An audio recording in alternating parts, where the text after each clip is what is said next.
Become wife material, follow God, get off social media if you need to, get off the dating apps, stay at church and not at the club. That's not where you need to be looking for good men. What do you say to women that say there's, they have a hard time finding the right man?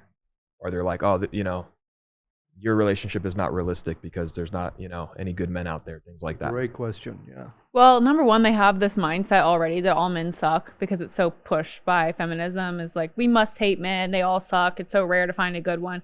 I actually think there's more good men in the world than there are good women. Wow. And I think that most of the time, they're not the person that's ready to attract a high value man.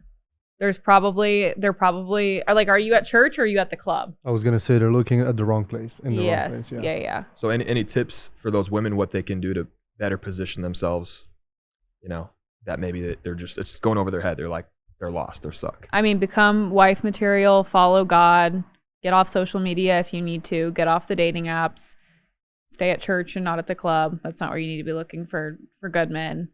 I mean, I think it's really simple. I think that once you become wife material and somebody who's like ready to attract that type of man, that it just kind of happens naturally and starts online.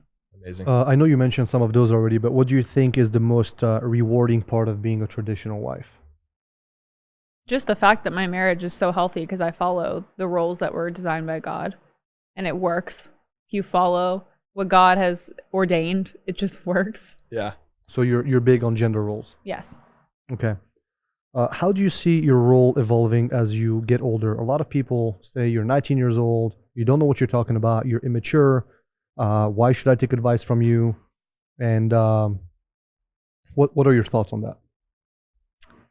I mean, I answered this question on a Q&A actually yesterday, and it's like, okay, if I was a 19-year-old millionaire, for example, like everybody would be running to my page, please give me business advice. How did you scale your business? Like, how did you make so much money? How are you so successful? But as soon as I'm like, yeah, I'm a 19-year-old wife, like they're like, no, you were groomed. Like, I'm not going to take advice from you. You were groomed. You've only been married a year. You're only 19. You don't know what you're talking about. And those are women that are just like resentful towards their husbands, or they're single. Most of them are actually single, the ones who say that I'm not qualified to give advice. So if I have something that you don't have, wouldn't you want to learn from me? Because I achieved it at such a young age. Same thing if I had a super successful business and maybe you're 35 and you want the same thing. You're going to be like, how did you achieve that so young? It's the same thing with my marriage. What if the argument is you've been only married for a year? Like you don't know Same if it's gonna principle. work. Same principle. With the business. Well, divorce is not an option for us. Period.